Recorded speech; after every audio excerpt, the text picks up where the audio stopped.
Alors tout d'abord, je voudrais amener tout mon soutien aux forces de l'ordre qui sont employées quasiment quotidiennement depuis le 12 novembre, depuis le début de ces manifestations. Et oui, on fait face à un regain de violence jamais atteint au paroxysme depuis mai 68. Et nous craignons... Pourquoi? Qu'est-ce qui a changé ces derniers temps? Ce qui a changé, c'est que malheureusement, le mouvement des Gilets jaunes a pris de l'ampleur parce qu'il est hyper médiatisé, parce que les réseaux sociaux fédèrent beaucoup de personnes. Et malheureusement, les violences viennent du fait que les Gilets jaunes ne déclarent pas les manifestations. On se retrouve sur des attroupements qui deviennent pour la plupart du temps des attroupements armés.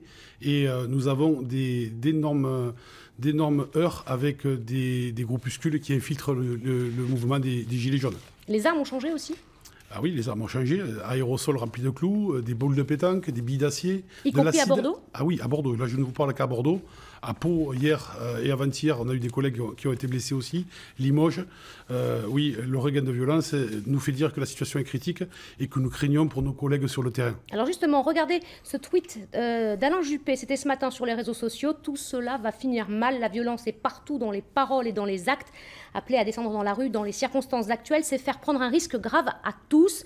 Il faut se parler, pas s'insulter. Vous êtes, j'imagine, d'accord avec ça? Bien entendu qu'on est d'accord. J'en appelle à la responsabilité de tous, Gilets jaunes et surtout aux groupuscules armés qui viennent faire les fauteurs de troubles. Samedi, nous craignons un déchaînement de violence. Nos collègues sont fatigués, nos collègues sont prêts. Et ils seront très mobilisés sur Paris puisqu'il y aura un maximum d'effectifs. Ça veut dire quoi pour les régions et pour nous? Qu'est-ce qui va rester en région, j'allais dire? Il va rester la capacité opérationnelle qui est prévue. On a toujours des forces mobiles qui viendront en appui.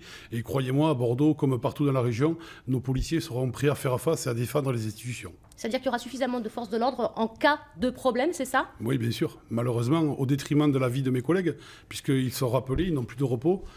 Et c'est pour ça que nous, on tire la sonnette d'alarme et qu'on demande à qui veut bien l'entendre de donner des réponses fortes, des réponses politiques pour que cesse ce déferlement de violence et que nos policiers sont toujours mis en rempart des institutions et de l'État, hein, puisqu'on est là pour assurer la sécurité des gens qui manifestent.